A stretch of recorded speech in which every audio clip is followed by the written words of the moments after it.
What is a woman's worth in the Qur'an? Many say Islam honors women.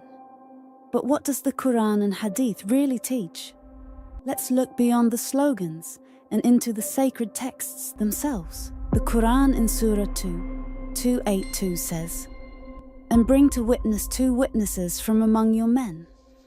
And if 2 men are not available, then a man and 2 women from those whom you accept as witnesses, so that if one of the women errs, the other can remind her."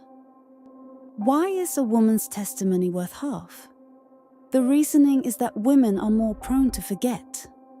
This view is reinforced in Sahih al-Bukhari 2658, where Prophet Muhammad says, "Is not the evidence of 2 women equal to the witness of 1 man?"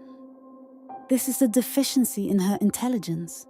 The Quran in Surah 4:34 states, "Men are the protectors and maintainers of women, so righteous women are devoutly obedient. As for those from whom you fear arrogance, advise them, forsake them in bed, and finally strike them, that is, to beat them." This verse gives a man permission to physically discipline and beat his wife.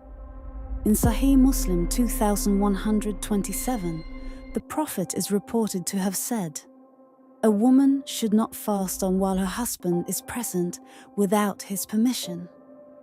She must not allow anyone to enter his house without his permission."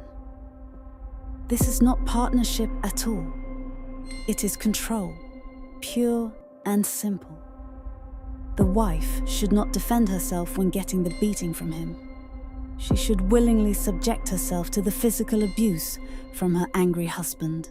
In Surah 4 verse 3, the Qur'an permits a man to marry up to 4 wives. Marry those that please you of women, 2 or 3 or 4. In addition to these 4, Surah 3 verse 3 also teaches Muslim men to take their unmarried, single captives, that is, the female slaves, hajj employees, who work for these men, as functional wives who should satisfy their every sensual and sexual desires, without exception and on demand.